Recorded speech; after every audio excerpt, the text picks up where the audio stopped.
Hi, everybody. I'm Richard Sher. And once again, it's time to square off. And do we have a panel for you this week? Welcome back. After some time away from square off, former Republican candidate for president of the Baltimore City Council and a super cybersecurity engineer, Jovani Patterson. Good to have you back. It's good to be back. Great. Square off spiritual leader, of course, Pastor Shannon Wright. Thank you, Shannon. Thank and you. Two outstanding attorneys, Barry Gogel and Square Off's original panelist, who goes back the whole 41 years with the show, attorney Billy Murphy. Billy, I watched you as a kid. So President Trump, as many of you know, held his first cabinet meeting this past week. Members of the White House press corps also invited. First to speak was it a secretary? Special government employee, Elon Musk, the head of DOGE, the Department of Government Efficiency, DOGE. Now, Musk has cut thousands of government jobs and hundreds of federal programs. And Jovani, let's get your take on what's been going on in Washington with Trump and Musk. Well, quite frankly, I like what's going on because we got to understand government is funded by your tax dollars, and a lot of times what's happening, the tax burden has been increasingly greater on the taxpayer, and we haven't really gotten as much as in return. Now, when it comes to DOGE, we got to understand, like, this was a department that already existed. It was actually created under Obama as the United States Digital Service, in which, President Trump has appointed Elon Musk, who's one of the most brilliant minds probably out here that we will ever see. And he's done this before. Now, so I do agree with a lot of the work. Now, will mistakes happen? Of course. I don't think there's a single person on this planet that is perfect. And I think what we're seeing is the level of bureaucracy the layers of bureaucracy that we're seeing where certain things get hidden in the context of government. So mistakes tend to happen. So I actually like what we're seeing here with DOGE and Elon. Who wants to talk about DOGE and Elon? Go ahead, Barry, go. We are seeing the single biggest conflict of interest in world history. A man who has $15 billion in government contracts is coming in and putting workers on the street. Mistakes being made. Whoops. We fired everybody who protects us from Ebola. Whoops. We fired everybody who works for the National Nuclear Security Administration and keeps our nuclear arsenal safe. Whoops, we fired the VA mental health people. Whoops, we fired CDC people that protect us from Ebola. Whoops, kids are getting measles and dying. No, this is, and bureaucracy, you say that as if it's a bad word. Bureaucracy is what causes the government to take prudent, deliberate steps in thoughtful ways. This is not a private company. Okay, we can do what businessmen do with private companies. We can break it up and make it bankrupt. All right, Shannon Wright, good to hear from you. Let's hear it. So I understand that there are some people that may be a little bit conflicted about what's going on. But listen, when you're in your own private home and your family, you can't spend more than what you got. And when you see money that keeps flying out the door and you don't know where it's going, you got to put a stop to things. Now, yes, there's going to be some pain in this process, just like it would be for your family if you're trying to save up or tighten your belt. We have, in the words of one of my favorite movies, you don't think they actually pay $14,000 for a hammer and $12,000 for a toilet seat, do you? We have to find out where the waste is going. We have to find out where the fraud is going. There is not one agency that does not have wasteful spending. And in an era where we don't want to cut programs to balance a budget, then we have to cut it elsewhere. And why not start with cutting out the waste? Billy, do you have a problem with Elon Musk? Absolutely. I have lots of problems with Elon Musk. Get in. I think Elon Musk is a fundamentally a white supremacist. And he is also a right-wing government purveyor of the worst kind. He is also arrogant and self-righteous. He is also a big liar. So when you have somebody like that deciding what to cut in government, it's not going to be any surprise at all that he wants to cut, for example, the Civil Rights Division, because he is mired in civil rights litigation by blacks, by Latinos, by women, by gays. And so he has not got a good record of how to deal with other people. Now, it's one thing to call him a genius, because he probably is, but there are a lot of evil geniuses out here, and he's one of them. And so it's not enough that you appreciate how intelligent he is. What you need to do is to appreciate how he uses the intelligence that he's got. And right now at Doge, he doesn't know what he's doing. He knows nothing about these bureaucracies. He knows nothing about who the valuable employees are. He knows nothing about what will happen to our economy if he is reckless about cutting these jobs. And he's mean-spirited. Oh man, they don't get any meaner than Elon. So if he's your cup of tea, you're getting what you paid for. Hey, I'm happy. I'm getting that, and because I'm not as emotional about these things. Am I compassionate about people? Of course. We never want to see people losing their jobs. Did you say I was being? Hold on. However, yeah. Your entire argument was an emotional one. It was driven by emotion versus the facts. The fact is the government is spending way more than it brings in. How do we balance that? How do we get to the bottom of those things? Are mistakes going to happen? Of course. And right now there's someone in position to make those things happen and to find out where the wasteful spending is. Is our government efficient? No. Well, why not bring in someone who's taking companies from low efficiency to better efficiency? More people are on Twitter now than before when he took over. And they cut so many positions at Twitter, or X as they call it now. So when we're talking about, there's hard decisions that have to be made across the board. Is everybody going to like them? If this were about Elon, if this were about efficiency. Hold it. Barry, Billy, hold it. You've got to keep order here because we have a lot to cover. Don't go so long in your comments, please. Barry, what were you saying? If this were about efficiency, I could agree with you, Jovan, but it's not about efficiency. It's about Elon. In August, he received the FAA fined him $600,000. What was one of the first agencies to be cut? The FAA. What happened? They cut 500 positions out of 30,000. Start hitting each other. There were 32 investigations by 16 federal agencies, including a very robust antitrust case against SpaceX that was being cheered on by Boeing and the other satellite companies, and that just went away last week.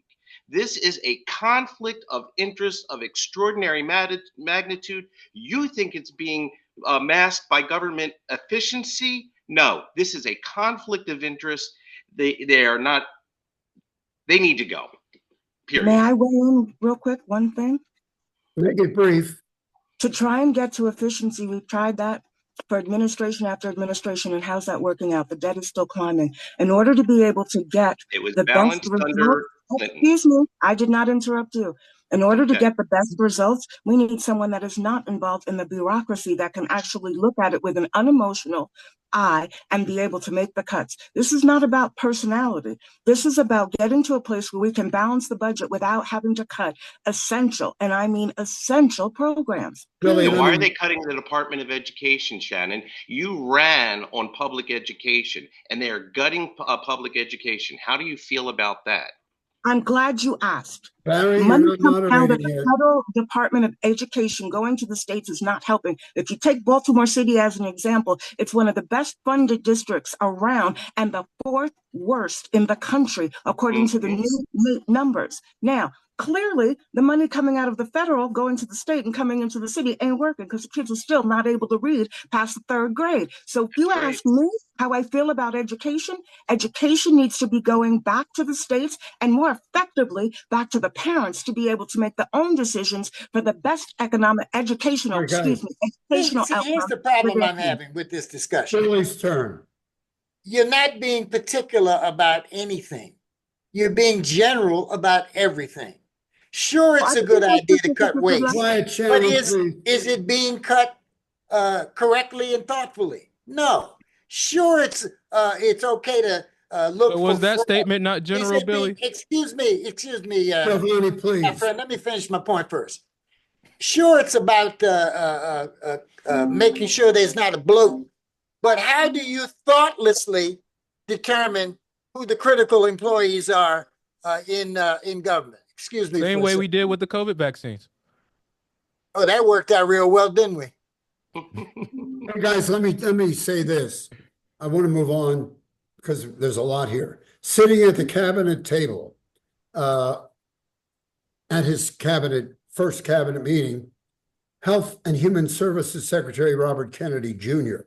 It's looking like 25 years since measles was declared eliminated in this country. There's the likely beginning of a measles outbreak here in the United States. More than 100 cases confirmed. As of Friday, one school-aged child in West Texas has died.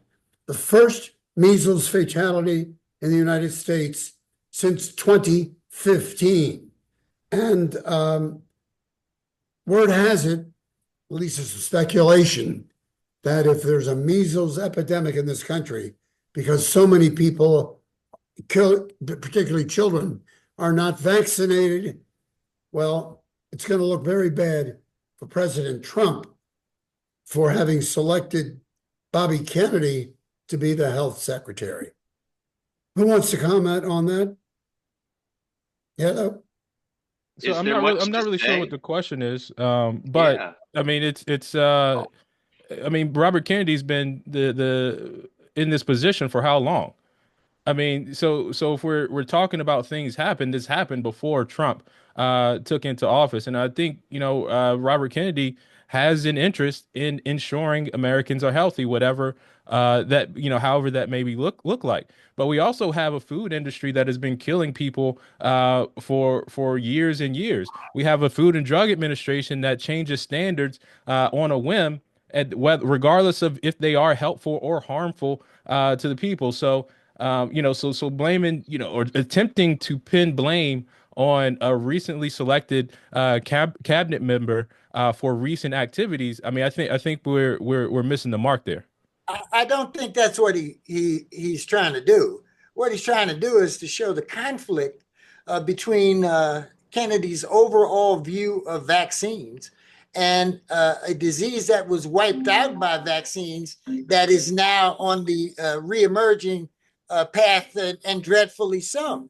Because when adults get measles, they die.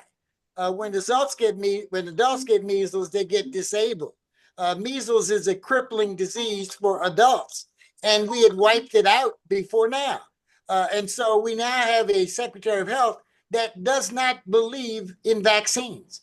He does not believe in the measles vaccine because he said so prior to being appointed health secretary. So you got to look at the particulars here. It's not enough to generalize. And Well, you're let me ask: generalizing, Are both of people you. able to make their own decisions, the ones that are best for their family? And I don't think he's in the business of hiding information. However, if he states his personal belief on X or Y, that's his personal belief. Now, when it comes to availability of these things, is he saying they have to go away? I don't think so. But I think people are wise enough to make their own decisions. If some people choose to have the vaccines, that's on them. Barry, we'll hear But from you. history shows that they're not wise enough to make their own decisions on And you're wise vaccines enough in for them? particular. I'm not saying that. I'm saying that someone has to be wise. And All right. wisdom comes from experience in part. Wisdom comes from studies in part. Wisdom comes from getting your arms around the particulars of of the problem instead of making general statements that don't really mean anything or help move the ball. Now, Right. Kennedy has So I shown think throughout his everybody needs entire to know career that he's when they incapable of doing that. Shannon, we can't hear you when you're talking over Billy. I tell I'm you what sorry, we're gonna Billy's do. just been talking so much. I'm sorry. I'm What'd you sorry, say? Billy's just been talking so much. I couldn't get a word in. Well, tell you what, we got somebody who wants to get a few words in, and then we'll be right back. Ladies and gentlemen, please support our sponsors. And here's the voice of Square Off, who just recently won an Emmy and Sunday night should win an Academy Award. Howard Mallison. Thank you very much, Richard. I'm all prepared. I have my speech and everything. Good. Dr. Kelly Gogel, our newest sponsor here at Square Off, is a well-respected, board-certified podiatrist and heel specialist. Foot problems can happen at any age, and Dr. Gogel knows that the appearance of your feet matter just as much as correcting any problems you may be experiencing. And if unsightly toenails embarrass you to wear sandals or open-toed shoes, you may be a candidate for laser treatments that can solve this issue. Yes, They sir. are safe, painless, and go right to the cause. And believe me, over-the-counter treatments don't work. So give Dr. Gogel a call at 410-753-4422 to set up an appointment. You know, bad drivers are everywhere. That's why auto accidents are on the rise. If you've experienced an accident, the insurance companies cannot tell you where to take your car. This is the reason that more drivers are trusting leading edge auto body and mechanical repair. Leading Edge works on all makes and models and offers free pickup and delivery anywhere in the Baltimore area at 410-443-6433 or visit them at 5807 Falls Road in Mount Washington. Leading Edge makes your car look and run like new again. Now back to you, Richard. All right. Thank you, Howard. Excellent job. Enjoy your many, many honors. Okay. So I do want to touch on this. Ukraine's President Volodymyr Zelensky was scheduled, as you know, to be in Washington on Friday to sign a deal that gives the United States a significant amount of Ukraine's rare earth minerals. Trump says this deal could be worth, and he's making a lot of deals, this would be worth $1 trillion. Payback for billions of dollars, he says, in U.S. aid to Ukraine for badly needed U.S. military support in its war with Russia, which Trump hopes he can help end quickly. Remember, just a week ago, Trump called President Zelensky a dictator, but they're hopefully going to be chummy in Washington, and we'll have to see. But what do you think of his visit, Barry? Well, I'm encouraged about his visit, but it just doesn't feel right to me. It seems that our country's behaving a bit like a mafia. You're having trouble with security with your neighbor. We can help it. We can fix it. All you have to do is pay us a security fee. Taking advantage of a country that needs our help and extracting a payment. I am in favor of Ukraine.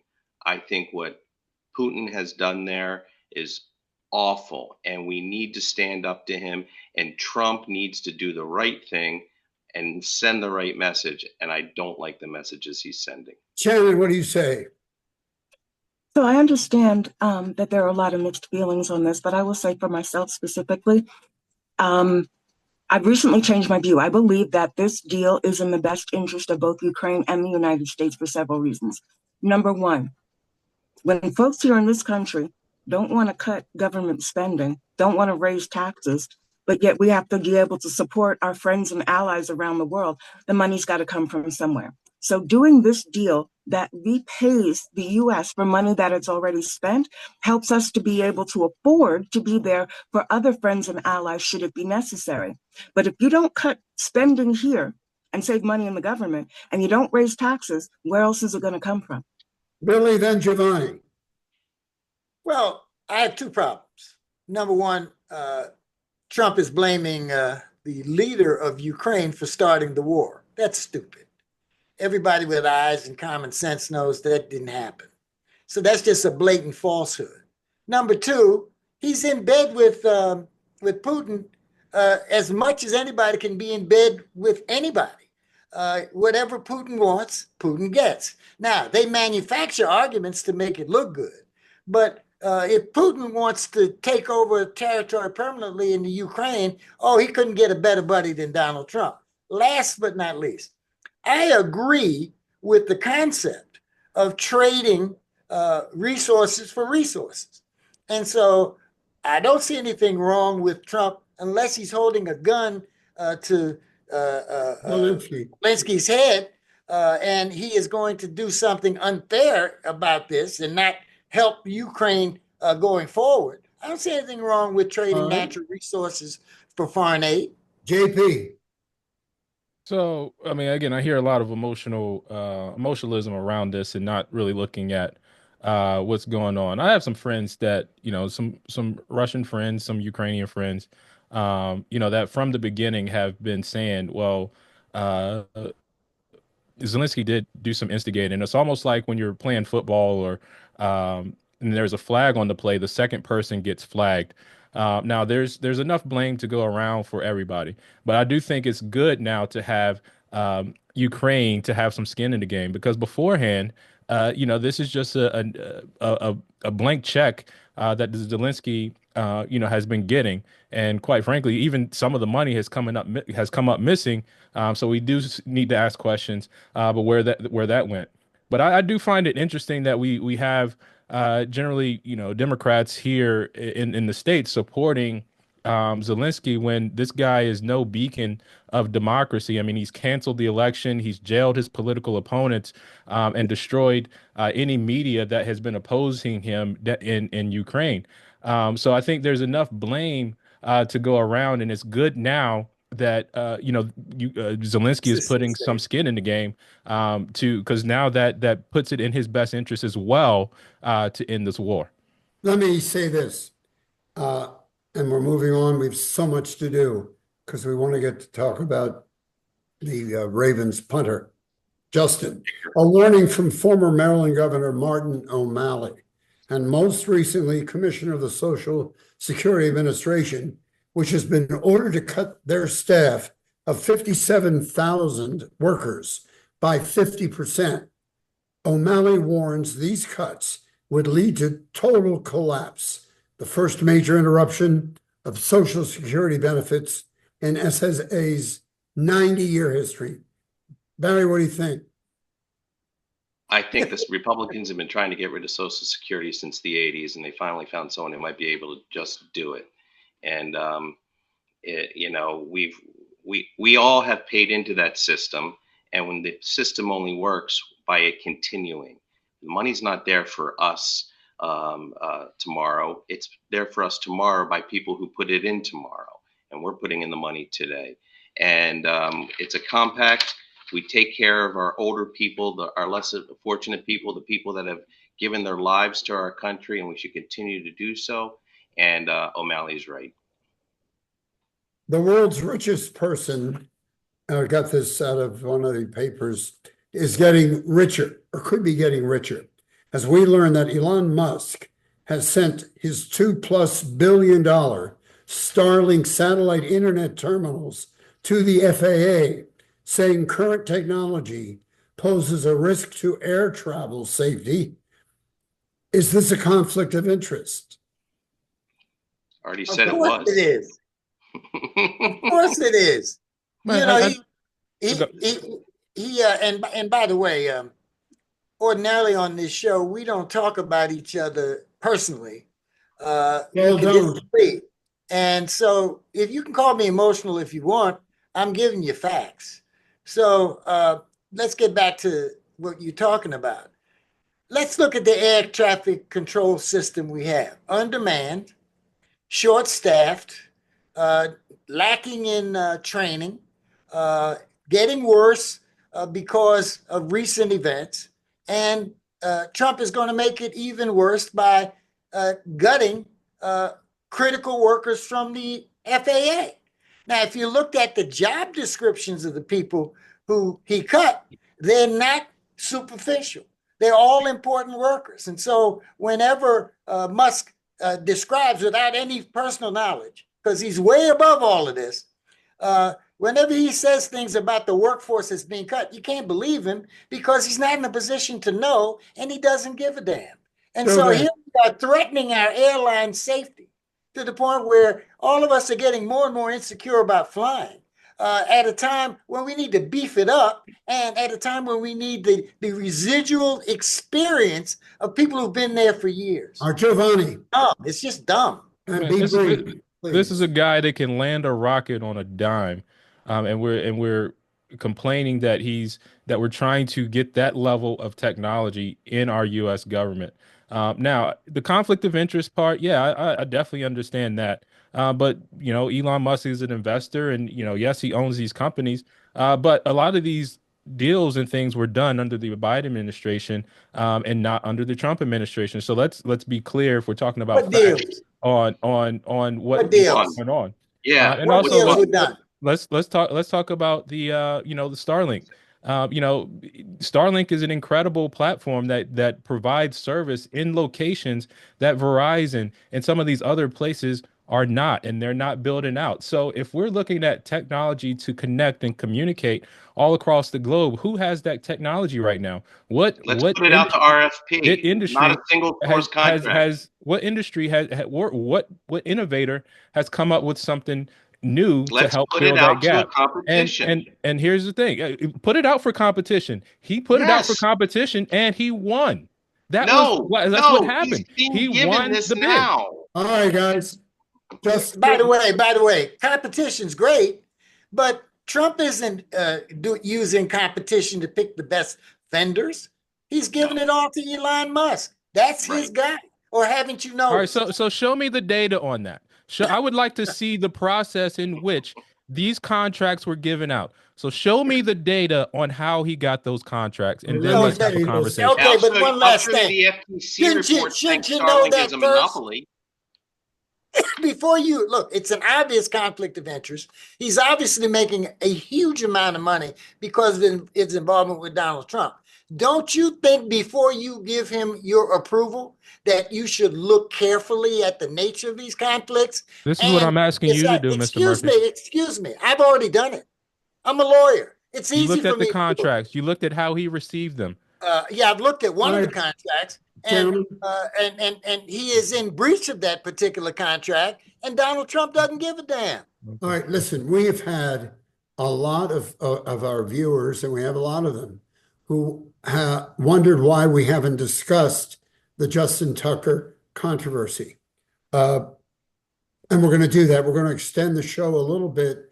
We're going to hear from Howard, then we'll talk a little bit about Justin Tucker. And Shannon, I'm going to ask you to speak first. But here's Howard. Thank you, Richard. You know, Richard and I are proud to represent the law firm of Barry Glazer. Barry always goes the extra mile for his clients, whether it's been a personal injury, medical malpractice, or nursing home neglect. Barry and his staff, that includes an in-house doctor and nurse, make no apologies for getting top dollar from the insurance companies. His clients are his best advertising. So if you need a lawyer, give Barry Glazer a call at 410-547-8568. Barry Glazer gets results.